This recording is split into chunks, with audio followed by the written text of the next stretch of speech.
Assalamualaikum warahmatullahi wabarakatuh. Waalaikumsalam warahmatullahi wabarakatuh. Alhamdulillahi rabbil alamin. Assalatu wassalamu ala asrafil anbiya'i wal mursalin sayyidina wa maulana Muhammadin amma ba'du. Hadaral muhtaramin, para alim, sesepuh bini sepuh ingkang kawula taati fatwanipun, wabil khusus dumateng panjenenganipun Yai Agus Mihron Zubaidi saking pundi Gus? Saking Turen. Saking Turen. Tumpuk Renteng. Tumpuk Renteng Siti nggih Gus nggih. Tumpuk Renteng Siti. Alhamdulillah. Nggih, alhamdulillah. Ingkang kawula mulyakaken ugi dumateng sedaya pemirsa NU Turen Official yang dirahmati Allah Subhanahu wa taala, kanthi ucapan alhamdulillahirabbil alamin, karena pada saat ini kula panjenengan sedaya bisa bertatap muka lewat layar pemirsa panjenengan semuanya dalam acara ngaji online dari NU MWC Kecamatan Turen dalam keadaan sehat walafiat. Salawat serta salam kita haturkan kepada junjungan Nabi Agung Nabi besar Muhammad sallallahu alaihi wasallam yang kita ngajantikan syafaatnya wonten alam dunia terlebih wonten alam akhirat. Pemirsa NU Turen Official yang dirahmati Allah SWT, alhamdulillah pertemuan ngaji online pada kesempatan kali ini kita akan dibimbing oleh beliaunya Kiai Agus Mihron Zubaidi dari Tumpuk Renteng dengan tema yang akan disampaikan yaitu fikih puasa, fikih puasa, di mana secara umum fikih puasa adalah aturan-aturan yang mengatur ibadah puasa dalam Islam itu sendiri, kemudian yang meliputi syarat, sah, rukun, sunnah, dan hal-hal yang membatalkan puasa itu sendiri. Untuk lebih jelasnya, mari kita simak bersama-sama dari beliaunya Kiai Agus Mihron Zubaidi. Wekdal dipun sembahkaken. Monggo Kiai. Yeah. Assalamualaikum warahmatullahi wabarakatuh. Waalaikumsalam warahmatullahi wabarakatuh. Bismillah, alhamdulillah, wassalatu wassalamu ala rasulillah wa ala alihi wa sahbihi wa mawalah, amma ba'du. Pemirsa NU Turen Official rahimakumullah, pada sore hari ini penting bagi kami untuk menjelaskan bahwa di bulan ini kita semuanya sudah masuk di bulan Ramadan, di mana di bulan Ramadan ada kewajiban bagi seluruh umat muslim di dunia untuk melaksanakan puasa.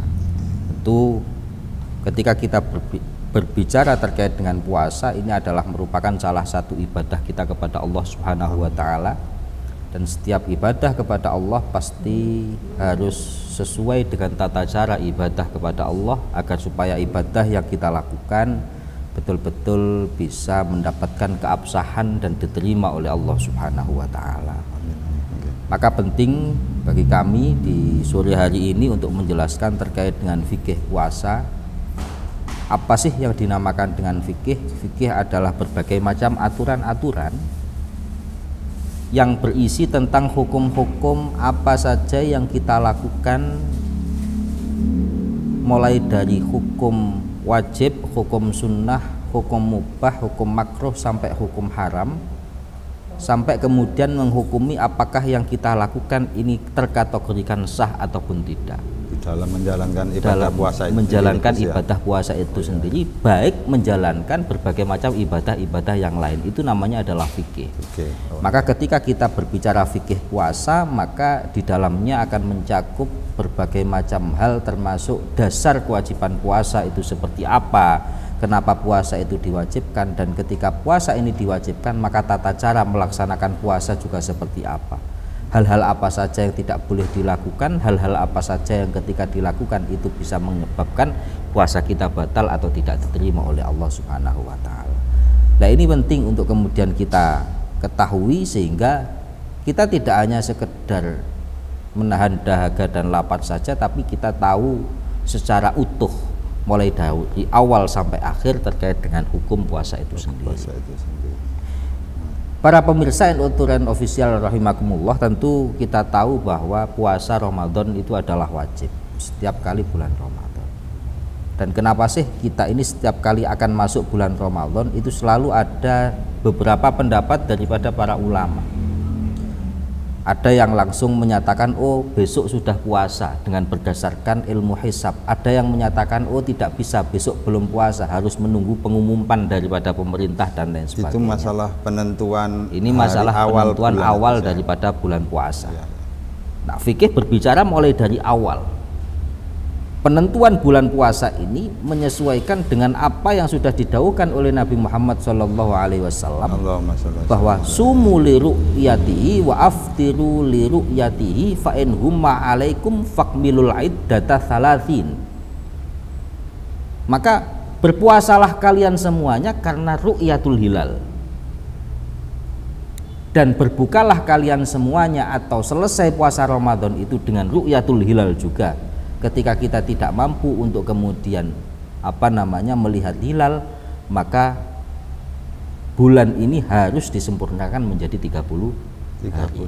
Ini adalah dasar daripada ru'yah yang selama ini kita lakukan, bahwa memang untuk menentukan awal puasa itu adalah berdasarkan dengan ru'yatul hilal. Akan tetapi dari dalil ini beberapa ulama ini mentafsiri bahwa ketika memang ru'yah itu tidak mungkin dilakukan, maka kita harus memakai yang namanya ilmu hisab. Nah, ini kalau di dalam Nahdlatul Ulama kita memakai metode keduanya. Hisab kita lakukan dalam rangka untuk menentukan apakah hilal memang mungkin dilihat atau tidak.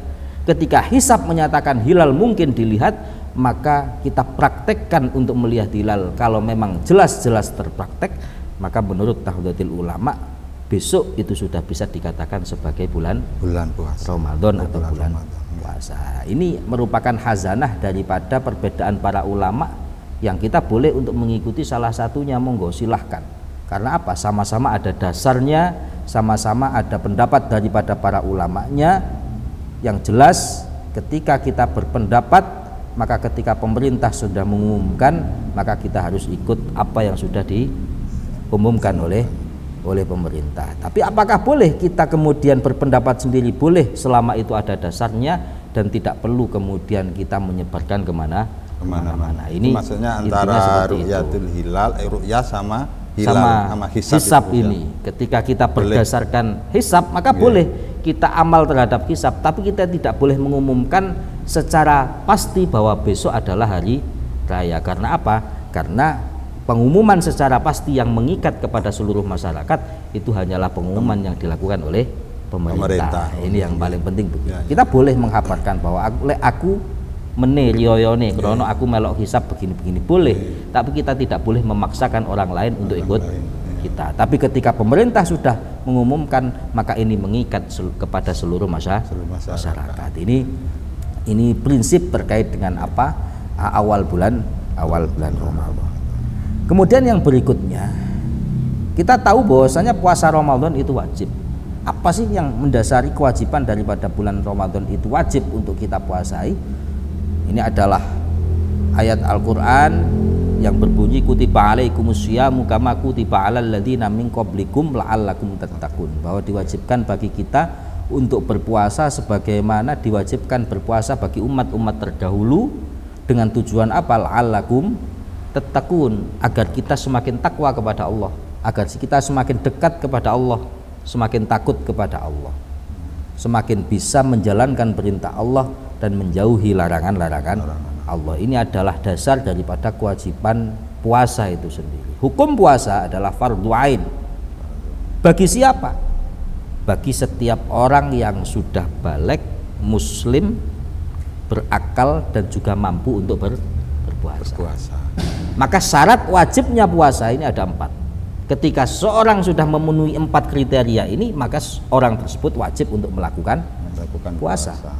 Yang pertama adalah orang Islam, yang kedua adalah balik, yang ketiga itu adalah berakal. Berakal ini berarti tidak gila dan lain sebagainya. Kemudian yang terakhir itu adalah mampu untuk melakukan puasa. Sehingga ketika ada orang tidak mampu melakukan puasa karena dia sudah tua atau karena sebuah penyakit yang tidak mungkin sembuhnya, maka dia tidak punya kewajiban untuk berpuasa. Terus kewajiban bagi mereka yang sudah tidak mungkin untuk berpuasa apa? Kewajibannya adalah diganti dengan 1 mud makanan setiap hari. Sebagai pengganti dari puasa. Dan itu mulai dari awal kewajibannya sudah bukan puasa lagi, akan tetapi memang kewajiban untuk mengeluarkan 1 mud. 1 mud itu kira-kira 7 on. Berarti orang yang sudah membayar mud itu sudah tidak berkewajiban untuk mengganti puasa di luar bulan Ramadan. Tidak ada kewajiban untuk mengganti puasa di bulan-bulan berikutnya. Karena apa? Karena kategorinya dia adalah orang yang sudah tidak mungkin lagi untuk berpuasa. Nah, ini yang paling penting dan menarik untuk kita garis bawahi adalah orang-orang kategori seperti ini adalah orang-orang yang memang pada situasi kondisi dia sudah sakit dan menurut dokter sakit ini tidak mungkin sembuhnya. Layur jaburuhu itu kalau di dalam bahasa kitabnya tidak bisa diharapkan sembuhnya. Sakit yang sudah sangat parah, misal stroke, tidak mungkin untuk melakukan puasa lagi, maka mulai dari awal mereka sudah tidak punya kewajiban untuk puasa. Kewajibannya adalah mengeluarkan 1 mud setiap harinya, yakni sekitar 7 on. Kalau ingin kita bulatkan agar supaya afdol ya 1 kilo setiap harinya. Maka ketika puasa bulan Ramadan 29 hari maka 29 kilo, maka ketika 30 hari maka itu menjadi 30 kilo. Mud itu dikeluarkan kepada siapa? Kepada fuqara masakin. Hanya khusus kepada fuqara masakin di setiap hari. Ngapunten Gus, kaitannya sama ukuran untuk membayar mud tadi itu berarti kan berupa bahan makanan pokok, berupa beras. Berupa bahan makanan itu pokok. Seandainya beras diganti sama uang atau senilai dengan per mud tadi itu ada beberapa. Sebenarnya ketentuan daripada mud itu adalah it'amul masakin, memberi makan kepada fuqara masakin. Ini adalah inti daripada mud itu sendiri, karena memang kebutuhan dari fuqara masakin itu adalah at-ta'am atau makanan. Makan. Kebutuhan pokok daripada fakir miskin itu adalah makanan. Maka di dalam inti daripada madhab kita ini yang paling utama itu adalah it'amul masakin. Walaupun mungkin di dalam madhab-madhab yang lain akan ditemukan beberapa qaul bahwa mud daripada puasa ini bisa diganti dengan uang karena uang ini lebih bisa bermanfaat untuk yang lainnya. Akan tetapi di dalam madhab Syafi'i ini mengatakan bahwasannya yang terpenting bagi fuqara masakin itu adalah memberi makan kepada mereka karena kebutuhan fuqara masakin itu adalah makan. Makanya kan kategori fuqara masakin itu kan dilihat dari kebutuhannya. Kebutuhan pokok awal ini kan makanan. Berbeda ketika kemudian kebutuhannya adalah semisal kebutuhannya itu adalah untuk membayar angsuran sepeda motor semisal. Nah, ini kan banyak kan orang yang mengaku miskin tapi sebenarnya sepeda motornya banyak. Dia mengaku tidak bisa makan tapi dia bisa untuk nyicil sepeda motor. Nah, itu kan banyak sekarang ini terjadi seperti itu. Maka ini harus betul-betul terklasifikasikan dan terkategorikan. Nah, maka di NU Turen official ini khususnya para pengurus Lazisnu niki kami berharap di dalam mengklasifikasikan fuqara masakin harus betul-betul sesuai dengan kebutuhan. Lebih selektif lagi.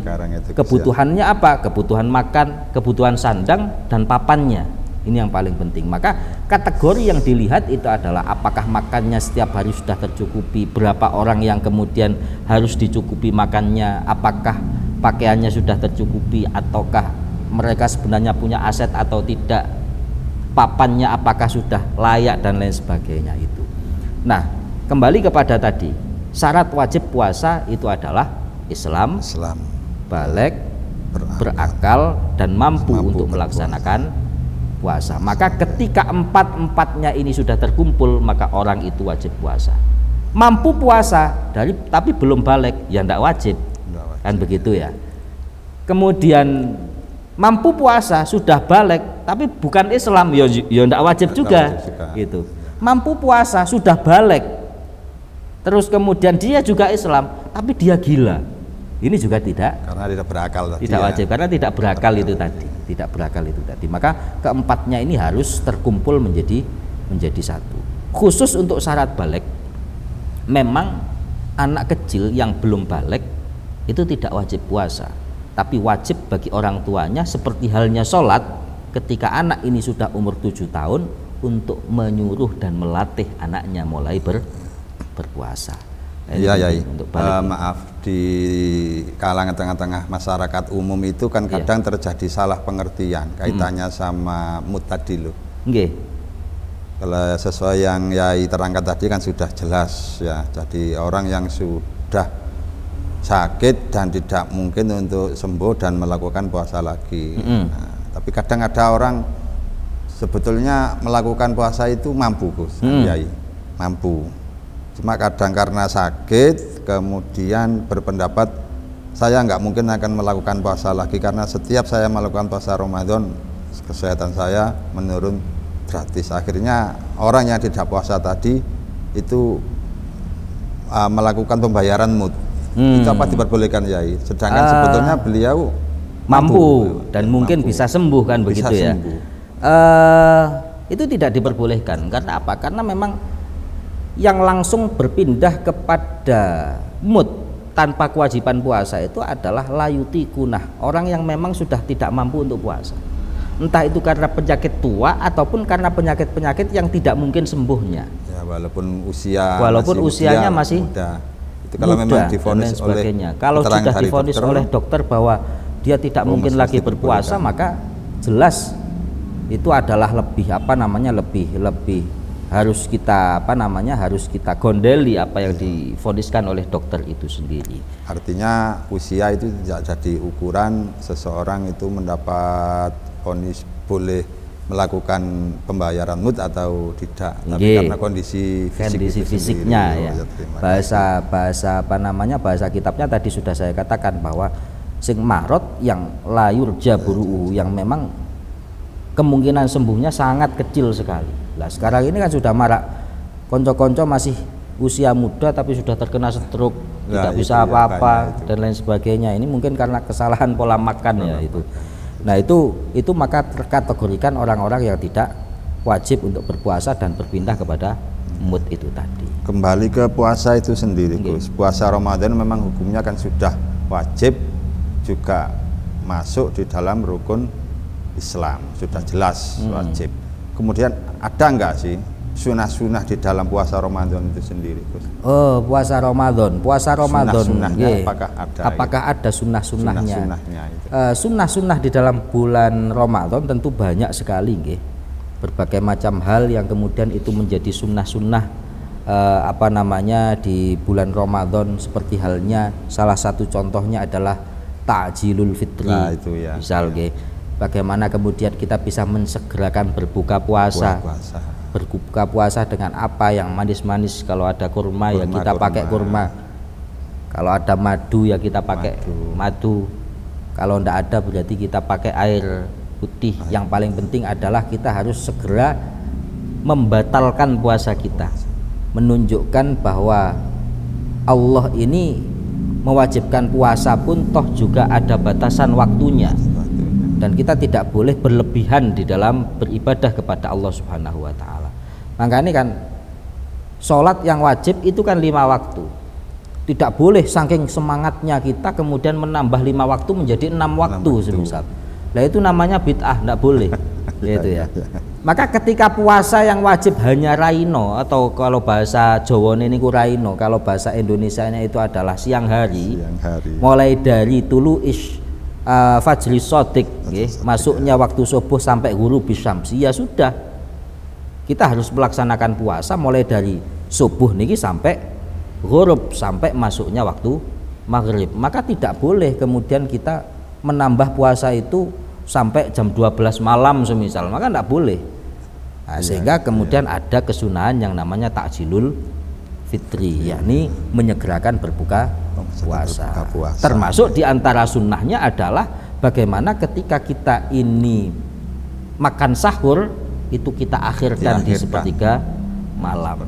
Agar supaya apa? Agar supaya apa yang kita makan menjadi asupan-asupan yang mampu untuk kemudian menopang kehidupan kita selama satu hari ketika kita berpuasa. Nah, ini adalah beberapa sunnah-sunnahnya begitu.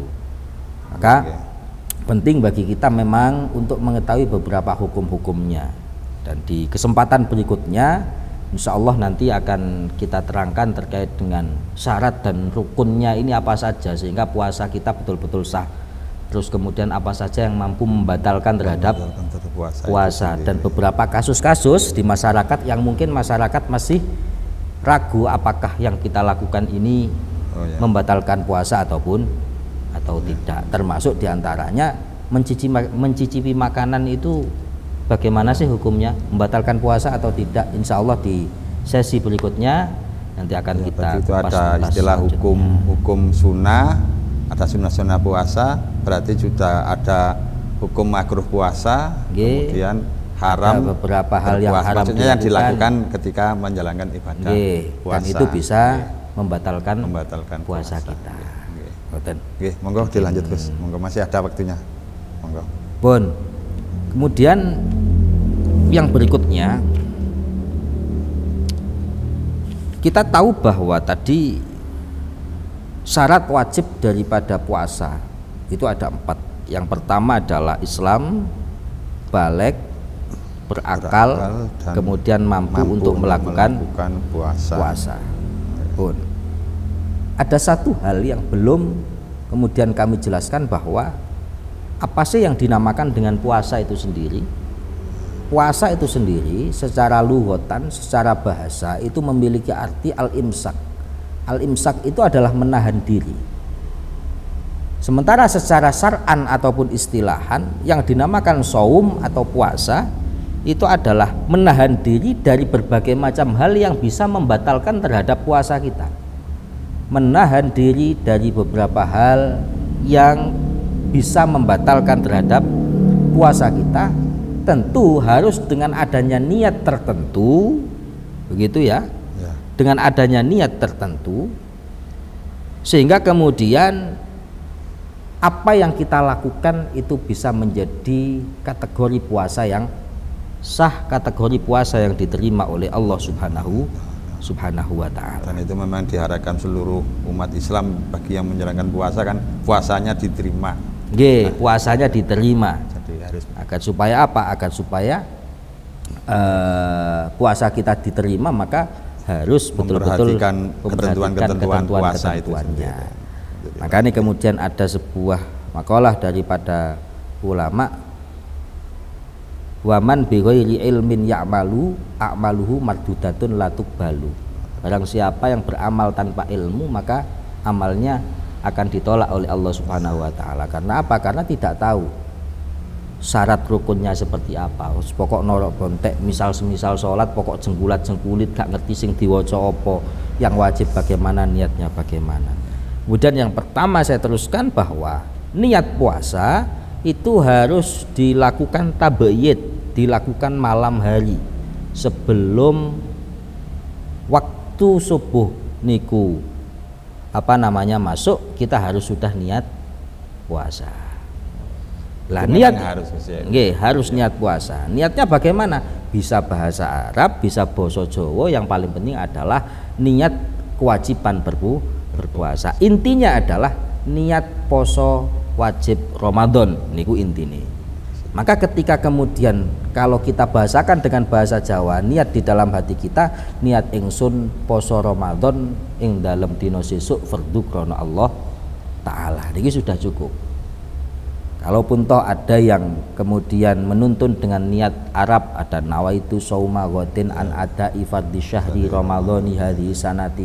Nah ini mungkin yang perlu untuk kemudian kita sampaikan nggih, bahwa yang tepat itu adalah nawaitu sauma ghatin an ada'i fardhi syahri ramadhani bikasril nun, yang biasanya kita dengarkan syahri ramadhana hadhihi sanati. Maka yang tepat itu adalah Ramadhani hadis sanatiyah. Pelan-pelan kita perbaiki di tengah-tengah masyarakat. Nah, selama ini yang sudah dilakukan oleh masyarakat bagaimana? Tetap sah-sah saja, wong masyarakat niatnya di dalam hati tetap boso Jawa kan begitu. Tetap bahasa secara Jawa. bersama-sama ketika selesai sholat taraweh itu kan, begitu kan. Ikut imamnya. Maka kami menghimbau, kami berharap bahwa para pemirsa NU Turen official, ketika kita memimpin, niat daripada niat puasa ini kita sesuaikan dengan apa yang ada di dalam kitab-kitab kita, bahwa nawaitu shauma ghadin an adai fardhi syahri ramadhani hadhi sanati fardhol lillahi ta'ala. Ini sesuai dengan kaidah-kaidah nahwu seperti itu, yang sehingga kemudian tidak merubah makna kandungan daripada niat itu sendiri. Tapi yang jelas biasanya kalau masyarakat itu kan niatnya kan itu memang niat yang diucapkan, tapi setelah itu kan biasanya juga dituntun niat ingsun poso ing dina sesuk krana nekani fardune bulan Ramadan krana Allah Ta'ala. Itu kalau saya kecil dulu itu seingat saya di kampung-kampung itu begitu, tetap ada niat Jawanya. Lah niat Jawa ini dalam rangka jagani, mbok menawa niat Arabe gak sah krana awake dhewe gak ngerti artine, ngoten nggih. Minimal awake dhewe niat Jawa ini ngerti artine, tahu maksudnya bahwa besok ini saya mau berpuasa. Lah itu intinya begitu. Mungkin untuk sementara begitu. Alhamdulillah pemirsa NU Turen official yang berbahagia, yang dirahmati Allah SWT, akhirnya kita mendapatkan ilmu yang sangat berharga untuk menjaga puasa kita, yakni sudah kita ketahui beberapa syarat sahnya bagi orang yang menjalankan puasa di bulan Ramadan. Hal ini pun juga sangat baik dilakukan walaupun puasa itu hukumnya sunnah, yakni kita puasa di luar bulan Ramadan yang mempunyai hukum sunnah, tapi ketentuan dalam berpuasa itu sendiri kita lakukan seperti hanya kita berpuasa di bulan Ramadan semata untuk menjaga keutamaan puasa kita akan mendapat ridho dari Allah Subhanahu wa taala. Amin Allahumma amin. Baik pemirsa NU Turen official yang dirahmati oleh Allah, untuk episode yang kali ini karena sudah hampir 30 menit waktu berlalu, maka saya akhiri selama saya membawakan menyampaikan membawa sebagai moderator untuk kesempatan malam ini. Ada salahnya, ada kurangnya, kami mohon maaf Yai. Mungkin kita bisa berjumpa di episode berikutnya. Dan sebelum acara kami tutup, ini pesan dari AGNU. Nah, ini AGNU Yai, ini produksi dari bidang perekonomian Nahdlatul Ulama. Air segar menyehatkan.